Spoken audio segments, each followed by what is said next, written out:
ইয়াতে প্ৰতিবাদী সভাৰ অন্তত আমাৰ দাবীসমূহক লৈ আমি ৰাজপথলৈ ওলাই আহিছোঁ আৰু আমি AIUDF দল আৰু অন্যান্য সংগঠনসমূহে আজি ৰাজপথ অৱৰোধ কৰিছিলোঁ আৰু ইয়াতে পুলিচে আমাক কোনো পৰ্যায়ে আমাৰ দাবীসমূহ শুনিবলৈ প্ৰস্তুত নহয় বা প্ৰশাসনে তেওঁলোকে বিচাৰিছে যে আমাৰ সতীৰ্থ বিধায়ক কেইবাজনকো ইতিমধ্যে গ্ৰেপ্তাৰ কৰিছে ৰাইজৰ ওপৰত ইতিমধ্যে যিমানখিনি চাপ সৃষ্টি কৰা হৈছে যেন ইয়াতে পৰিৱেশটো তেওঁলোকে বিঘ্নিত কৰিব বিচাৰিছে আমাৰ দাবীত অবিচল আমি আমাৰ দাবীত অটল যে ইয়াতে উচ্ছেদিত মানুহখিনিক সংস্থাপন কৰিব লাগিব আৰু পুনৰ সংস্থাপন অবিহনে কোনো মানুহক উচ্ছেদ মানি লোৱা হ'ব আজি বিলাসীপাৰা সমষ্টিটো নিৰংকুশ হিন্দু সংখ্যাগৰিষ্ঠতা কৰিবলৈ যি ধৰণৰ উচ্ছেদ আৰু আদানীৰ নিচিনা পুঁজিপতি গোষ্ঠীক মাটি দিয়াৰ কাৰণে যি তেওঁলোকৰ ইচ্ছা আৰু সেই ইচ্ছাৰ প্ৰতিবাদত আজি আমি ইয়াতে ওলাই আহিছোঁ আৰু আমি আৰক্ষী বা প্ৰশাসন বা হিমন্ত বিশ্ব শৰ্মাৰ কোনো ৰঙা চকুক আমি ভয় নকৰোঁ আমি স্পষ্ট কথা AIUDF দল জনগণৰ কাৰণে মজলুম মানুহৰ কাৰণে আছে আমি আছোঁ এবাৰ নহয় হাজাৰবাৰ আমি গ্ৰেপ্তাৰ হ'বলৈ ভয় নকৰোঁ ইতিমধ্যে মেজিষ্ট্ৰেটে ঘোষণা কৰা নাই তেওঁলোকে যদি আটক কৰে তেওঁলোকে কৰিব পাৰে আজি বাচ্চাই খাবলৈ পোৱা নাই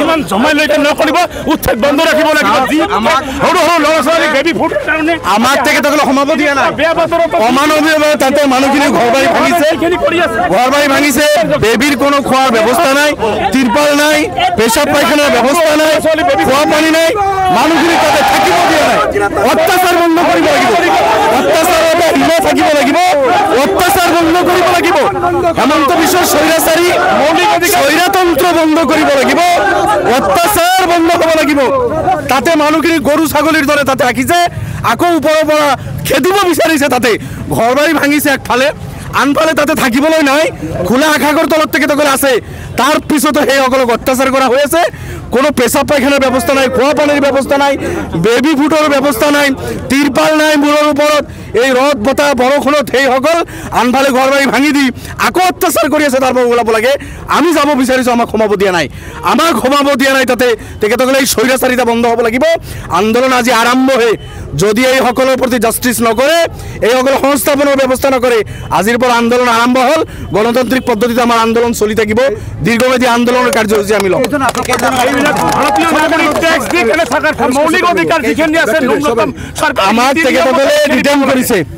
আমাক তেখেতসকলে ডিটেইন কৰিছে আমি ডিটেইনক ভয় নকৰোঁ গতিকে আপোনালোকৰ মূল দাবী কি আমাৰ মূল দাবী হ'ল উচ্ছেদ বন্ধ হ'ব লাগিব ভাৰতীয় নাগৰিক অসমীয়া এইসকল অধিকাৰ আছে জীয়াই থকাৰ তেখেতসকলৰ জীয়াই থকা অধিকাৰ কাঢ়ি ল'ব দিয়া নহ'ব উচ্ছেদ বন্ধ হ'বলৈ অসমৰ সৰ্বত্ৰে উচ্ছেদ বন্ধ হ'ব লাগে ইয়াতে বন্ধ হ'ব লাগিব আৰু অন্যান্য ঠাইত কালি কৃষ্ণৰ কথা কৈ আছে পাইকানত উচ্ছেদ কৰাৰ কথা কৈ আছে কালি বন্ধ হ'ব লাগিব দ্বিতীয়তে যিখিনি মানুহক উচ্ছেদ কৰিলে উচ্ছেদ এজন মানুহ জীয়াই থকাৰ অধিকাৰ আছে খাস মাটি যদি গভৰ্ণমেণ্টৰ লাগে এই মানুহখিনিক বেলেগ জায়গাত ব্যৱস্থা কৰি তাৰপিছত তেখেতসকলক যদি মাটি ল'ব লগা চলক কিন্তু কোনো ধৰণৰ ব্যৱস্থা নকৰি ভূমিহীন মানুহ এইখিনি নদীমাৰা মানুহ তেখেতসকলৰ কোনো মাটি নাই ক'ত যাব এইখিনি মানুহ ৰাস্তাৰ ভিকাৰী হ'ব তেনেকুৱা কৰিব দিয়া নহয় গতিকে ক্ষতিপূৰণ দিব লাগে যিসকলৰ ঘৰ বাৰী ভাঙিছে আৰু মাটি আবণ্টন দি এখেতসকলক জীয়াই থকাৰ অধিকাৰটো চৰকাৰে দিব লাগে এইটো আমাৰ দাবী এনেকুৱা ব্যৱহাৰ কৰি আছে যিখিনি মানুহক পুনৰ সংস্থাপনৰ ব্যৱস্থা নকৰাকৈ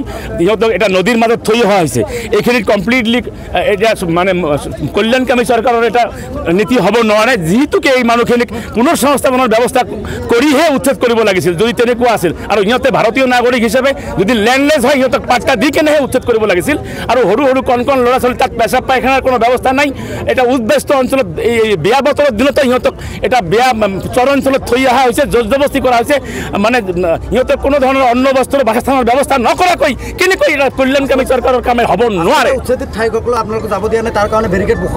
নিশ্চয়কৈ এইটো আমাক পাৰ্মিশ্যন দিয়া নাই আমি যোৱা নাই কিন্তু এই মানুহখিনিৰ হকেতো আমাক মাতিবই লাগিব যিহেতু ইণ্ডিয়ান চিটিজেন হয় সিহঁতৰ মাহিয়াত দৃষ্টিৰে চোৱা হৈছে আৰু এটা বিশেষ জনগোষ্ঠী হিচাপে সিহঁতক মানে হাৰাশাস্তি কৰা হৈছে এইখিনি আমি বিৰোধিতা কৰিছোঁ আৰু সিহঁতৰ অন্ন বস্ত্ৰৰ বাসস্থান থকাৰ জমি লেণ্ডলেছ মানুহখিনিৰ উপযুক্ত চৰকাৰী নীতি নিয়মতে যিখিনি পাব লাগে এইখিনি ব্যৱস্থা কৰাৰ পিছত এইখিনি মানৱীয় দৃষ্টিভংগীত এই মানুহখিনিৰ সঠিক প্ৰশাসনিক ব্যৱস্থা কৰাৰ পিছতহে উচ্ছেদ কৰক আজি 3 দিন ধৰি তেওঁলোকে অনাহাৰে আছে বিশুদ্ধ পানীৰ অভাৱ হৈছে নিশ্চয়কৈ এইখিনি এটা কল্যাণকামী চৰকাৰৰ কাম হ'ব নোৱাৰে সিহঁতে ভাৰতীয় নাগৰিক হয় সিহঁতৰ ওপৰত দুৰ্ব্যৱহাৰ কৰা হৈছে চৰকাৰী তাত টিউবৱেলৰ ব্যৱস্থা কৰিব লাগিছিল লেট্ৰিনৰ ব্যৱস্থা কৰিব লাগিছিলে তাত থাকিব লগা ব্যৱস্থা হৈছে ভাল 500 বিঘা জমি ছেপাৰেট কৰি এটা অঞ্চলত সংৰক্ষণ কৰি ইহঁতক দিব লাগিছিল, কিন্তু কোনো ব্যৱস্থা নকৰাকৈ গৰু ছাগলীৰ নিচিনা ব্যৱহাৰ কৰা হৈছে। এইখিনিক আমি ধিক্কাৰ জনাইছোঁ।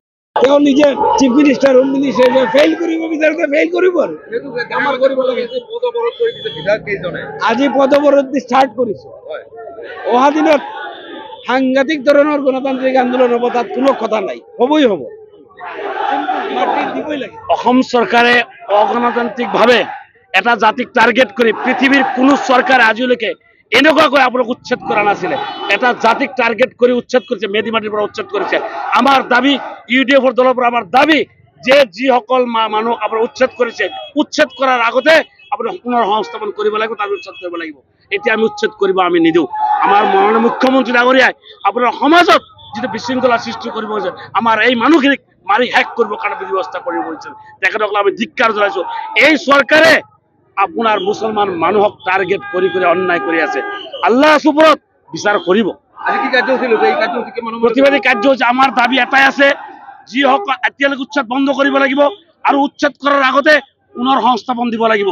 পুনৰ সংস্থাপন দিয়াৰ পিছত উচ্ছেদ কৰক আপুনি। গতিকে উচ্ছেদ কৰাৰ আগতে পুনৰ সংস্থাপন লাগিব, নহ'লে আমি উচ্ছেদ কৰিব নিদিওঁ। নাই, বহিমে আমি লাহে লাহে আমাৰ কাৰ্যসূচী আৰম্ভ হ'বই। আমি এইটো গণতান্ত্ৰিকভাৱে কাৰ্যসূচী হাতত লৈছোঁ। মাননীয় মুখ্যমন্ত্ৰীক আমি আহ্বান কৰিছোঁ, মাননীয় মুখ্যমন্ত্ৰী ডাঙৰীয়া আপুনি আদানীক মাটি দিয়ক, কৰবাত দিয়ক, আপুনি উচ্ছেদ কৰাৰ আগতে আমাৰ এই মানুহখিনিক পুনৰ সংস্থাপন দি ৰিহেবিলিটেশ্যন কৰি কিনে আপুনি উচ্ছেদ কৰক। আদালত উচ্ছেদ কৰিব নিদিওঁ। আমাৰ গাত তেজ থকালৈকে, এটোপাল তেজ থকালৈকে আৰু উচ্ছেদ কৰিব নিদিওঁ আমি। চাব, আজি আমাৰ প্ৰতিবাদী কাৰ্যসূচী আছিল, উচ্ছেদ বন্ধ হ'বই লাগিব। ৰিহেবিলিটেশ্যনৰ ব্যৱস্থা নকৰি কোনো ধৰণৰ উচ্ছেদ কৰা নচলিব। এইসকল ভাৰতীয়, এইসকল অসমীয়া, অসমৰ নাগৰিক, ভাৰতৰ নাগৰিক। গতিকে লেণ্ডলেছ মানুহ, ভূমিহীন মানুহ, নদীৰ গৰাখহনীয়াগ্ৰস্ত মানুহ, তেখেতসকলে চৰকাৰী ভূমিত আছিল। চৰকাৰৰ যদি এই মাটিৰ একান্ত দৰকাৰ, এখেতসকলৰ ব্যৱস্থাপনা আগত কৰিব লাগিব। কোনোপধ্যে উচ্ছেদ কৰা এইটো সহ্য কৰা নহ'ব। গতিকে যিসকলৰ ঘৰ বাৰী ভাঙিছে, চৰকাৰে 10 লাখ কৰি ক্ষতিপূৰণ দিয়ক আৰু এইসকলক এই চাপৰ চাৰ্কুলৰ আণ্ডাৰতে মাটি দি ৰিহেবিলিটেশ্যনৰ ব্যৱস্থা কৰক। এইটো আমাৰ দাবী। এই যদি নকৰে আমি তেতিয়ালৈকে আমাৰ আন্দোলন চলি থাকিব। আজি আৰম্ভণিহে আন্দোলনৰ, আমাৰ আজি আৰম্ভণি। চৰকাৰে দাবী নামানিলে আৰু গণতান্ত্ৰিক আন্দোলন আমাৰ চলি থাকিব, তীব্ৰতৰ হ'ব আন্দোলন। মুখ্যমন্ত্ৰী আদানীক কিমান 4,000 বিঘা মাটি দিব পাৰে অসমৰ নাগৰিকক? আজি আমি সৰ্বভাৰতীয় সংযুক্ত গণতান্ত্ৰিক মৰ্চাৰ এটা সজাতি দলে উচ্ছেদিত পৰিয়ালসকলক খা খবৰ ল'ব আহিছোঁ। আৰু ইয়াত আহি আমি যি অমানৱীয় অত্যাচাৰ কৰি তেখেতসকলক উচ্ছেদ কৰা হৈছে, তাৰ প্ৰতিবাদ কল্পে আজি সাধাৰণ জনতা ওলাই আহিছে। আৰু আমাৰ এটাই কথা ক'বলগীয়া যে এটা কল্যাণকামী ৰাজ্য হিচাপে প্ৰতিজন মানুহক সংস্থাপন দিব লাগে। সংস্থাপন নিদিয়াকৈ তেখেতসকলক উচ্ছেদ কৰিছে। মেডিপাট্টাৰ মাটিবিলাকক কোনো ভেলুৱেশ্যন ফিক্স কৰা নাই। যদি কোনো ধৰণৰ ভেলুৱেশ্যন ফিক্স নকৰাকৈ কৰিছে, সুপ্ৰিম কোৰ্টৰ যিটো 15 দফীয় গাইডলাইন, সেই গাইডলাইন ভায়লেশ্যন কৰিছে। আমি যি দেখিছোঁ, এই অমানৱীয় অত্যাচাৰৰ বিৰুদ্ধে আমি আজি মাহেৰ বান্ধি থিয় দিছোঁ। আজি আমি গণতান্ত্ৰিক প্ৰতিবাদ, আমি ৰোড ব্লকেট কৰিছোঁ। আপোনালোকে নিশ্চয় দেখা পাইছে যে আমি আজি এইখিনি মানুহক, আজি চিফ মিনিষ্টাৰৰ কেবিনেট মিটিং আছে, আপোনালোকৰ জৰিয়তে আমি মেছেজ দিব বিচাৰিছোঁ যে আপুনি যি এছেম্বলিত প্ৰতিশ্ৰুতি দিছিলে 7 বিঘাকে ভূমি প্ৰদান কৰা হ'ব, সেই প্ৰতিশ্ৰুতি পালন কৰক। আজিৰ আপোনাৰ কেবিনেটৰ জৰিয়তে এইখিনি মানুহক 10টা টকা ক্ষতিপূৰণ আৰু তেখেতসকলৰ থকাৰ কাৰণে ভূমিৰ ব্যৱস্থা কৰক। আৰু যিখিনি মানুহৰ ভূমি আপোনাৰ আমাৰ কি কয় মেডিপাট্টাৰ ভূমি, তেখেতসকলক ভেলুৱেশ্যন ফিক্স কৰক, গছৰ মূল্য দিয়ক, ঘৰৰ মূল্য দিয়ক, তাৰ পিছত তেখেতসকলক সংস্থানৰ ব্যৱস্থা কৰক। তাৰ কাৰণে আজি প্ৰতিবাদী কাৰ্যসূচী লৈছোঁ। মই এইখিনিয়ে কম, আজি আপোনালোকে গম পায় যোৱা যিটো উচ্ছেদ হ'ল,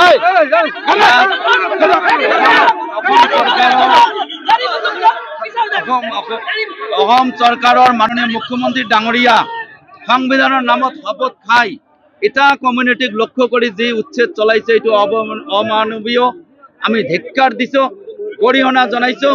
আৰু আজি ইয়াত আমি গোটেই কেইজন বিধায়ক আৰু অৰাজনৈতিক সংগঠন, আমচু, নেমচু আৰু অন্যান্য জাতীয় সংগঠনক লগত লৈ আমি আজি ইয়াত যি কাৰ্যসূচী কৰিলোঁ, একদম শান্তিপ্ৰিয়ভাৱে আমি এতিয়া ইয়াত থিয় হৈছোঁ। আমাক এইখিনি প্ৰতিশ্ৰুতি লাগে মাননীয় মুখ্যমন্ত্ৰীৰ পৰা বা ধুবুৰী এডমিনিষ্ট্ৰেশ্যনৰ ফালৰ পৰা যে আৰু উচ্ছেদ কৰা নহয়, যিমান দিনলৈকে পুনৰ সংস্থাপন কৰা নহয় এইখিনি ব্যক্তিক, সিমান দিনলৈকে যাতে আৰু উচ্ছেদ কৰা নহয় আৰু উপযুক্ত ক্ষতিপূৰণ দিবলৈ আমি অনুৰোধ জনাইছোঁ।